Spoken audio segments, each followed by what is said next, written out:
Hello everyone and welcome to instant biology by doctor Neelabh. आ गया हूँ मैं फिर से आपके बीच में एक बहुत ही इंपॉर्टेंट इन्फॉर्मेशन लेकर के उन स्टूडेंट्स के लिए जो डेजर्टेशन या इंटर्नशिप के लिए ढूंढ रहे हैं किसी अच्छे इंस्टीट्यूट को। तो मैं बात कर रहा हूँ आज CSIR NIEST की, यानी कि CSIR North East Institute of Science and Technology. जी हाँ, CSIR NIEST जैसे कि आप जान ही रहे होंगे कि CSIR की एक लैब है और यहाँ पे अब जो इंटर्नशिप या डेजर्टेशन के लिए कॉल्स ओपन कर रखे हैं। तो वीडियो शुरू करने से पहले आपसे एक हम्बल रिक्वेस्ट है कि अगर इस चैनल पे दिया जाने वाला कंटेंट आपको पसंद आता है तो इसको ज़रूर सब्सक्राइब करिएगा और वीडियो को ज़रूर लाइक करिएगा।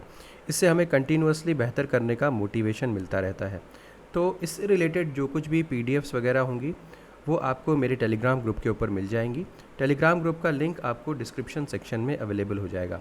चलिए बिना देर किए हुए शुरू करते हैं। सबसे पहले ये वेबसाइट देख लीजिए, ये वेबसाइट भी डिस्क्रिप्शन सेक्शन में मिल जाएगी आपको ताकि आप डायरेक्टली अप्लाई कर सकें। तो neist.res.in। तो जैसे आप यहाँ पे नीचे स्क्रॉल करेंगे तो आपको समर और विंटर ट्रेनिंग प्रोजेक्ट यहाँ पे मेंशन्ड है और यहाँ पे guidelines for training project work at CSIR NEIST, ये प्रिस्क्राइब्ड फॉर्मेट ऑफ रिकमेंडेशन और यहाँ पे ये एप्लीकेशन मेंशन्ड है। अब यहाँ पे आप नीचे देखिए कि अगर आप देख रहे हैं तो टाइम ऑफ एप्लीकेशन जो दिया हुआ है 1 सितंबर टू 15 अक्टूबर है for the session starting in December onwards, यानी कि दिसंबर में जो सेशन शुरू हो रहा होगा उसके लिए 1 सितंबर से 15 अक्टूबर तक आप अप्लाई कर सकते हैं। और जो सेमेस्टर या जो सेशन शुरू हो रहा होगा जून में, उसके लिए आप 1 मार्च से 15 अप्रैल तक अप्लाई कर सकते हैं। तो जैसा कि आप जान ही रहे हैं कि 1 सितंबर से 15 अक्टूबर वाला टाइम पीरियड चल रहा है और दिसंबर में अगर आप चाहते हैं कि आप किसी अच्छे इंस्टीट्यूट में यानी कि यहाँ पे CSIR NIEST में अप्लाई करना चाहते हैं तो यहाँ पे आप अप्लाई कर सकते हैं। सबसे बेहतरीन बात यहाँ की ये है कि अगर आप 3 मंथ से ज़्यादा की ट्रेनिंग कर रहे हैं तो वो फ्री ऑफ कॉस्ट होने वाली है। जी हाँ, फ्री ऑफ कॉस्ट, उसमें आपको कुछ भी पे नहीं करना है। तो चलिए बिना देर किए हुए आगे बढ़ते हैं।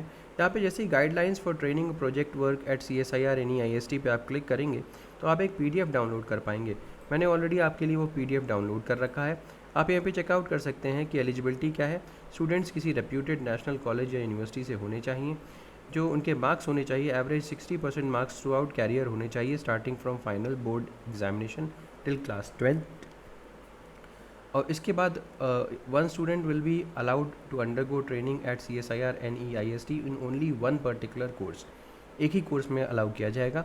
एप्लीकेशन प्रोसीजर की बात करूं तो आपको हार्ड कॉपी भेजनी है डायरेक्टर NEIST जोरहाट को along with the following documents. ये डॉक्यूमेंट्स आपके पास होने चाहिए हार्ड कॉपी जब आप सबमिट कर रहे हो तो। डिटेल्ड CV होना चाहिए और यहाँ पे डिटेल CV जो है वो प्रिस्क्राइब फॉर्मेट में होना चाहिए। जैसे मैंने अभी आपको दिखाया था कि प्रिस्क्राइब फॉर्मेट क्या है, वहाँ से आप डाउनलोड कर सकते हैं प्रिस्क्राइब फॉर्मेट को और फिर आप अप्लाई कर सकते हैं। इसके साथ में आपको अटेस्टेड कॉपीज़ ऑफ मार्कशीट्स और अप टू लास्ट सेमेस्टर या लास्ट ईयर तक आपको यहाँ पे मार्कशीट भेजनी पड़ेगी। रिकमेंडेशन लेटर या इंट्रोडक्शन लेटर HOD या प्रिंसिपल से कॉलेज के आपको बनवाना पड़ेगा और भेजना पड़ेगा। ठीक है, इसके अलावा ये भी जो रिकमेंडेशन लेटर है वो भी आपके द्वारा CSIR NEIST के प्रिस्क्राइब फॉर्मेट में ही दिया जाना चाहिए। ये भी आपको अवेलेबल हो जाएगा वेबसाइट के ऊपर। Duration and likely commencement of the project work, किस ड्यूरेशन में आप काम करना चाहते हैं, कितने दिन का काम करना चाहते हैं, ये सारी की सारी चीज़ें आप अपने एप्लीकेशन में मेंशन करिए। टाइम ऑफ एप्लीकेशन मैंने आपको बता ही दिया था कि दिसंबर सेशन के लिए क्या है और जून सेशन के लिए क्या है। सिलेक्शन क्राइटेरिया की अगर मैं बात करूं तो जब आप अप्लाई करते हो तो जितने भी एप्लीकेशंस हैं वो सेंड कर दिए जाते हैं रेस्पेक्टिव डिवीजन्स में ताकि वहाँ पे शॉर्ट लिस्टिंग हो जाए स्टूडेंट्स की।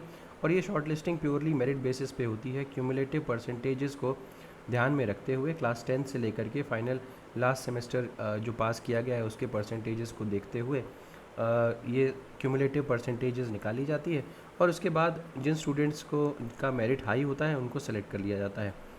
तो ये शॉर्टलिस्टेड कैंडिडेट्स जब फाइनलाइज हो जाते हैं तो RPBD डिवीज़न अप्रूवल लेती है डायरेक्टर CSIR NEIST जोरहाट का और इसके बाद लिस्ट ऑफ कैंडिडेट्स नोटिफाई कर दिए जाते हैं वेबसाइट के थ्रू। याद रखिएगा यहाँ पे कोई ईमेल नहीं भेजी जाएगी, वेबसाइट पे ही आपको बता दिया जाएगा कि आप सेलेक्ट हुए हैं कि नहीं सेलेक्ट हुए। तो during the first week of November end में ये वेबसाइट के ऊपर पब्लिश हो जाता है कि कौन कौन से स्टूडेंट्स सेलेक्ट हुए हैं। कोई भी सेपरेट कम्युनिकेशन नहीं भेजा जाएगा। अगर आप सेलेक्ट हो चुके हैं तो आपको कम्युनिकेट करना है अपना एक्सेप्टेंस ईमेल एड्रेस, ये वाला जो ईमेल एड्रेस है उसके ऊपर, तो parthapaul@neist.res.in पे आपको कम्युनिकेट करना है कि यू आर इंटरेस्टेड और you are not interested within 15 days. Decision CSIR NEIST का ही फाइनल होगा। अगर आप देखिए यहाँ पे बड़ी इंपॉर्टेंट बात है, अगर 3 महीने से कम के लिए अगर आप प्रोजेक्ट करना चाहते हैं तो 10,000 रुपये आपको देने होंगे।